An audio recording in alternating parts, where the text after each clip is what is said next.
Bonjour et bienvenue dans Français Zéro Stress. Apprendre calmement, comprendre facilement. Sosday បងប្អូនទាំងអស់គ្នាថ្ងៃនេះយើងជួបគ្នាទៀតហើយជាមួយនឹងអេពីសូតទី4របស់ Français Zero Stress មេរៀនថ្ងៃនេះយើងនឹងសិក្សាអំពី les articles partitifs នៅក្នុងភាសាបារាំងបងប្អូនខ្លះប្រហែលជាធ្លាប់ឮ les articles partitifs អញ្ចឹងថ្ងៃនេះយើងមើលបន្ថែមទៀតដើម្បីឲ្យកាន់តែច្បាស់ណាបងប្អូនគ្នាមេរៀន article partitif យើងរៀនដើម្បីឲ្យស្គាល់ឲ្យចេះប្រើប្រាស់វាហើយម្យ៉ាងទៀតយើងមានសិស្សច្រើនណាស់ដែលច្រឡំការប្រើប្រាស់ article partitif ជាមួយនឹង article défini ឬក៏ indéfini អញ្ចឹងយើងសាកបងវិធីណាឲ្យវាស្រួលដើម្បីបែងចែកវាកុំឲ្យយើងច្រឡំគ្នាទៀតណាបាទហើយបន្ទាប់មកយើងពេលយើងជា article partitif គឺយើងចេះប្រើវាទៅតាមបរិមាណឬក៏ quantity ដែលមិនកំណត់ច្បាស់លាស់ហើយណាហើយយើងនិយាយភាសាសាមញ្ញគឺមិនអាចរាប់បានណាបាទភាសាខ្មែរយើងណាអូខេអញ្ចឹងកុំឲ្យយូរយើងមកមើល slide បន្តទៀតគេសួរយើងថា qu'est-ce qu'un article partitif ចម្លើយគឺ l'article partitif sert à parler d'une partie dans tout hein, d'une partie dans tout d'une quantité non précise. Il est souvent utilisé avec la nourriture, les boissons ou les choses qu'on ne peut pas compter facilement. គេប្រាប់យើងថា article partitif គឺប្រើសម្រាប់និយាយអំពីរបស់ឬក៏និយាយពីផ្នែកអីមួយណាផ្នែកអីមួយឬក៏ចំនួនអីមួយដែលមិនច្បាស់លាស់ណាមិនមានភាពច្បាស់លាស់ហើយភាគច្រើនដែលយើងឃើញតែគេប្រើប្រាស់វាគឺជាប្រើប្រាស់ជាមួយមុខម្ហូបរបស់ញ៉ាំឬក៏ភេសជ្ជៈណា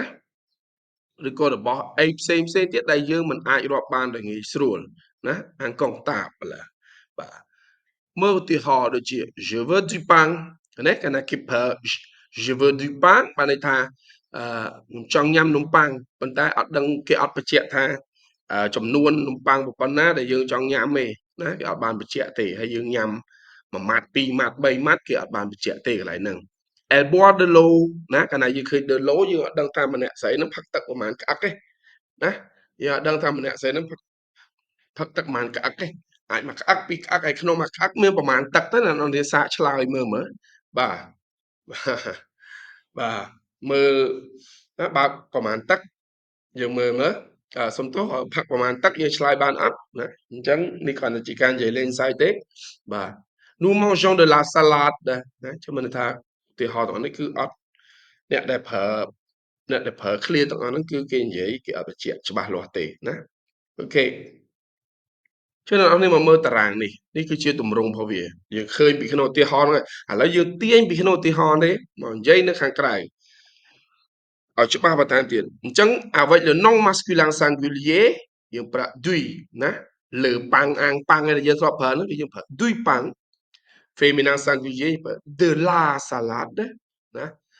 clear ដែលចាប់ផ្ដើមជាមួយ voyelle ឬក៏ h មួយ a យើងប្រើ de l apostrophe de l'eau ទឹកតើអ្នកនរគ្នាបាទចំណែកឯ pluriel du de la de l apostrophe ទៅជា de ទាំងអស់គ្នាបាទតោះនេះអ្នកនរគ្នាប៉ុណ្ណឹងរូបរាងប៉ុណ្ណឹងចាំទេអូខេអញ្ចឹងយើងទៅមុខទៀតបាទ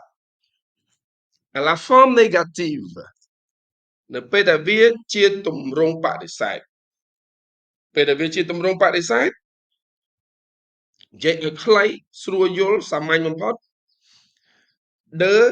de la de l apostrophe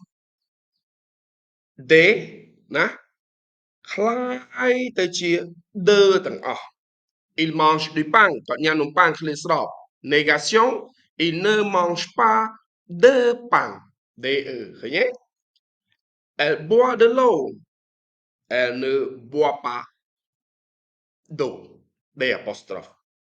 ចាំណាបងប្អូនអញ្ចឹង de ឬក៏ de apostrophe ហើយចុះបើ de ទៅជាយ៉ាងណាដូចគ្នាទៅជា de អញ្ចឹងដូចគ្នាទាំងអស់នេះកុំខកច្រើន il mange des salades non il ne mange pas de salade អា salade ហ្នឹងថែម s ឲ្យគេមកតោះអ្នកនរគ្នាបាទប៉ុណ្ណឹង ដើម្បីកុំឲ្យច្រឡំវាជាមួយ article défini indéfini តែយើងត្រូវចំណាំម៉េច fromage est bon le fromage est bon ឃើញទេលើគេថាយើងប្រើលើថា le généralité la généralité សំទោសបើយើងស្គាល់នាម fromage ទៅច្បាស់ហើយ fromage នឹងអាចជាអីអាចជា Roquefort អាចជា Camembert ណាអាចជាបាទឈ្មោះ fromage អីផ្សេងទៀតចឹងទៅដែលយើងស្គាល់ច្បាស់តើនេះប៉ុន្តែកាលណាយើងនិយាយje mange du fromage យើងស្គាល់ឬក៏យើងមិនជាក់កន្លែងនោះច្បាស់សោះតែម្ដងតើនេះទាំងអស់គ្នាបាទអូខេហើយដល់ពេលចំណុចមួយទៀតជាមួយ article indéfini គេប្រើ un gâteau បានន័យថានំនឹងនំមួយហ្មងណាចំនួនដល់ពេល deux gâteaux អាចថាមួយផ្នែកណាមួយនៃនំចឹងទៅតោះនេះអ្នកនរគ្នាហើយខ្ញុំក៏ធ្វើជា flash មួយនៅខាងក្រោមហ្នឹងដើម្បីឲ្យអ្នកនរគ្នាស្រួលចំណាំបើយើងប្រើលើទៅមើលពីឆ្វេងដៃទៅស្ដាំដៃទៅឆ្វេងដៃយើងប្រើលើយើងច្បាស់ហើយលើគឺ 100% យើងច្បាស់លើ fromage d'Italie អីចឹងទៅ fromage មកពីប្រទេសអ៊ីតាលី fromage មកពីប្រទេសអេស្ប៉ាញអីចឹងទៅបាទបើយើងប្រើ article indéfini un une d វាអាចនិយាយឲ្យស្រួលស្ដាប់50%ច្បាស់នេះ50%ច្បាស់មិនវាអត់ច្បាស់ទេប៉ុន្តែបើយើងប្រៀបធៀបណាកុំច្រឡំស្ដាប់កន្លែងនេះឲ្យច្បាស់លោកគ្រូអ្នកគ្រូផ្សេងបើបានស្ដាប់ឬក៏មើលវីដេអូនេះសូមមេត្តាអធិស្ឋានចំពោះការដែលឆ្នៃរបស់ខ្ញុំនេះផងគឺខ្ញុំគាត់តែឆ្នៃឲ្យសិស្សទាំងអស់នេះយល់អំពី3 active ហ្នឹងជាមួយគ្នាទេអញ្ចឹងវាយើងអាចនិយាយបានថា ang fromage វា50%ច្បាស់ដល់ពេលបើយើងប្រើ dui fromage វានៅតែ0 précis អត់ច្បាស់ហ្មងអាហ្នឹងគឺអត់ច្បាស់អត់ដឹងច្បាស់អូខេបាទអរគុណច្រើនមេរៀនរបស់យើងថ្ងៃនេះគឺមានតែប៉ុណ្្នឹងទេហើយសង្ឃឹមអ្នកនរនេះចេះប្រើប្រាស់ article បតិទេសបានច្បាស់ល្អត្រឹមត្រូវណាហើយឥឡូវយើងមកធ្វើលំហាត់បាទអ្នកនរនេះ stop មួយផ្លែទៅខ្ញុំនឹងឲ្យចម្លើយទី1 je veux du chocolat elle boit du jus d'orange nous n'avons pas de légumesឃើញទេ de légumes